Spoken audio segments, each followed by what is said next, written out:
छत्तीसगढ़ के साप्ताहिक मौसम पूर्वानुमान के इस बुलेटिन में, इस वीडियो में आप सभी का बहुत बहुत स्वागत है। मैं हूं देवेंद्र त्रिपाठी और ये वीडियो आप देख रहे हैं न्यूज़ मीडिया मंच पर। दोस्तों, इसका लिंक आपको कम्युनिटी पोस्ट में मौसम तक चैनल पर भी मिलेगा। और इस वीडियो में बात करेंगे 22 से 28 अप्रैल के मौसम की, सप्ताह भर के मौसम की। आज सोमवार का दिन है जिस दिन ये वीडियो रिकॉर्ड और अपलोड कर रहा हूँ। सोमवार के दिन ही छत्तीसगढ़ और मध्य प्रदेश के सप्ताह भर के मौसम की बात करता हूँ। दोस्तों, मध्य प्रदेश का पहले ही अपलोड कर दिया है और अब छत्तीसगढ़ की बारी। छत्तीसगढ़ के दक्षिणी क्षेत्रों में और मध्य भागों में कई जगहों पर इस बार ऑन एंड ऑफ बीच बीच में आंधी और बारिश की घटनाएं हो रही हैं। और ये प्री मानसून की जो गतिविधियां हो रही हैं, इसके चलते ही यहाँ पर जो तापमान है वो नियंत्रण में बना हुआ है। वैसे देश में तमाम राज्य ऐसे हैं जहाँ पर तापमान एबव नॉर्मल, सामान्य से ऊपर। और आप ये जानते हैं, जब कहीं पर तापमान सामान्य 25 डिग्री हो और वहाँ पर अगर 30 पहुँच जाए तो ज़्यादा फर्क नहीं पड़ता है। लेकिन कहीं पर तापमान सामान्य जो है उस दिन का 41 डिग्री हो और 1 डिग्री बढ़ जाए, 42 पहुँच जाए, तो वो 1 डिग्री थोड़ा असहज हो जाता है, असहनीय लगने लगता है। तो अब 2 degree 3 degree Celsius above normal temperature, सामान्य से अगर ऊपर रहता है तापमान, तो निश्चित तौर पर लोगों के लिए बड़ी मुश्किलें पैदा कर देता है। लेकिन अभी गनीमत यह है कि प्री मानसून की गतिविधियां थोड़ी बहुत हो रही हैं, बादल आ रहे हैं। बारिश नहीं भी हो रही तो बादल छाने के चलते तापमान थोड़ा सा नियंत्रण में है, हालांकि ह्यूमिडिटी बढ़ रही है। अगले एक सप्ताह भर के दौरान अनुमान ये है, फिलहाल 23 की बात करूं तो 23 को बैकुंठपुर और बिलासपुर, कोरबा, रायगढ़ से लेकर ये जो रीजन है मुंगेली और कबीरधाम, कवर्धा का, बेमेतरा, बलौदाबाजार, भाटापारा, रायपुर, राजनांदगांव, दुर्ग, बालोद, धमतरी, गरियाबंद, महासमुंद और कांकेर, इन भागों में कई जगहों पर गर्जना के साथ प्री मानसून की वर्षा हो सकती है, आंधी चल सकती है।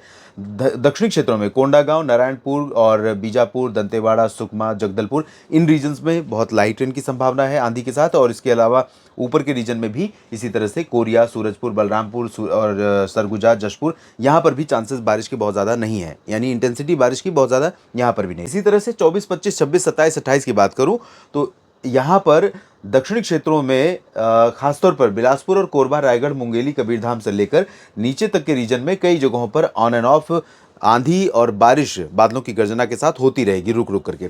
लेकिन ऊपर के हिस्सों में चांसेस थोड़ा कम रहेंगे, हालांकि बादल यहां पर भी पहुंचते रहेंगे। और 26-27 को पूरे छत्तीसगढ़ में अनुमान है, उत्तर से लेकर मध्य और दक्षिण तक 26, 27, 28 में अनुमान है कि बादल रहेंगे और गर्जना के साथ, आंधी तूफान के साथ थोड़ी बहुत बारिश कुछ कुछ जगहों पर रिकॉर्ड की जाएगी। पूरे रीजन में बारिश की संभावना तो नहीं रहेगी, लेकिन उदाहरण के तौर पर अगर मैं बात करूं कोरबा की, कोरबा में अगर बारिश की संभावना है तो हो सकता है यहां पर रिकॉर्ड की जाए, बाकी जगहों पर सिर्फ बादल दिखाई दें, आंधी चले, बूंदे पड़ जाएं, उससे ज़्यादा ना हो। तो क्योंकि ये है प्री मानसून सीजन, मानसून नहीं है। मानसून में जानते हैं आप कि जब बादल आते हैं तो बहुत बड़े एरिया में बादल होते हैं और बहुत मोटे बादल होते हैं, तो उनसे बारिश की संभावनाएं थोड़ा ज़्यादा रहती हैं।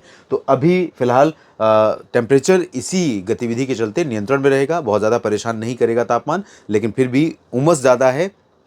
हवा में नमी जैसे ही ज़्यादा बढ़ जाती है तो 38 डिग्री सेल्सियस, 39 डिग्री सेल्सियस तापमान भी काफ़ी परेशान करने वाला, यानी 45 डिग्री वाला एहसास देता है। तो बचकर रहिए, सुरक्षित रहिए, बच्चों और बुज़ुर्गों का या कमज़ोर लोगों का ध्यान रखिए और साथ में मवेशियों का ध्यान रखिए और साथ में अपना भी ध्यान रखिए। सभी किसान भाई स्वस्थ रहें, खुश रहें, खुशहाल रहें और मौसम हमेशा उनके साथ अनुकूल व्यवहार करे, ऐसी मेरी प्रार्थना है भगवान से, ताकि उनके जीवन के सामने चुनौतियां थोड़ा कम रहें। आप सभी का मेरे साथ जुड़े रहने के लिए बहुत बहुत शुक्रिया। और जानकारियाँ ठीक लगें तो वीडियो को लाइक और शेयर कीजिएगा, इस चैनल को भी सब्सक्राइब कर लीजिएगा। मौसम के साथ साथ कुछ और भी बातें इस पर करूँगा आपसे, और साथ में मौसम के बारे में और डिटेल जानकारी के लिए लगातार आप मेरे साथ बने रहिए मौसम तक चैनल पर। आप सभी का एक बार फिर से शुक्रिया।